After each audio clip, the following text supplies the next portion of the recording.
All right, this weekend is going to be questions answered for welterweight. Is welterweight going to get their golden boy of controversial marketing back in Colby Covington if he beats Joaquin Buckley? Now, Joaquin Buckley is obviously a smart entrance because the thing with Buckley, I didn't think he was going to do this good at 170. He definitely has gotten in a lot higher of a spot than Kevin Holland has at welterweight. His career, I know that he doesn't really talk a whole lot, and he's not really marketing himself a whole lot, but he has made himself some sort of staple at welterweight, at least gatekeeper status, whatever you want to say. Do I think he wins the belt? Maybe. We'll have to wait and see. If he beats Covington in spectacular fashion, then I might throw him in the conversation. But if you think that this is like the height of his career that has exceeded all of our expectations. So it says a lot that Colby is fighting someone that he has everything to lose, but not much to gain by fighting. But it also says that he's willing to turn it around and say, you know what? I'm willing to work my way back for a title shot, because after that last title fight, which was exactly a year ago, that is a long time to take off for a fighter who, I know he says he broke his foot or something like that.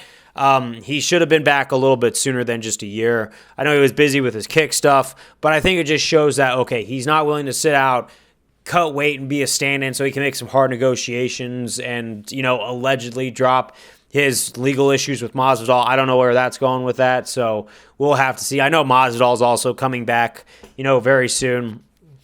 But if Covington, is able to pull this off, which he is rightfully an underdog against Joaquin Buckley because of inactivity, what we've seen from his past. He's shown that he's interested in other things besides fighting, to the point where it's like, is he still going to be dialed in when he makes that run? Is he still going to be able to press the pace for 5 straight rounds? You know what? I think that there's one thing going for him that's going to show something, because I know that he earned his black belt in Brazilian Jiu-Jitsu. Is he going to use some of those submissions? Is he going to use that D1 wrestling pressure to get on Joaquin, smother him out? Not just smother and ground and pound him, but what if he gets him in a really tight submission and finishes him sooner? And Colby Covington goes from a guy who grinds out decisions to a guy who finishes people on the ground via very hard submissions. That would actually be a really good thing to put himself back on the map, and then maybe launch him into a fight with Ian Gary versus Colby Covington. Now, if it goes to decision, I'll still have Ian Gary versus Colby Covington probably be one of the best fights to make, because it gets Ian Gary back in the win column, because I really do think Ian Gary's going to win that one. But Colby Covington right now does have to prove that he still is here for the title. But you know what? Like I said, man, this fight does tell us one thing, and that's that he is ready to work for it. He's not trying to take an easy matchup or try and sugarcoat it with any sort of like big sentences or anything like that, where he's trying to over-explain to the point where it's like, no, we know what went on behind the scenes. We know how he got his title shot with Leon Edwards. We see through all that. There was probably some dealings in the background that he made the deals with. He probably had some really good leverage, capitalized on it.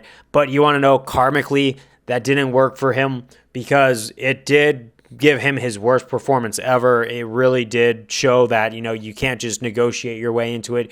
You do have to be fighting so you could capitalize on it when you get that shot. If he was fighting more and he was more active, I feel like he could have beaten Leon Edwards, but you could tell some part of him just did not show up that night. So here's his redemption arc, and I honestly hope he maybe evolved his style, like I just mentioned earlier. Black belt in jiu-jitsu, some really hard submissions that you could probably go for. Like, a lot of people in the UFC have a black belt, but they really just don't show it with any sort of back takes or anything like that. It's just kind of, it's really hard to wrap my brain around sometimes.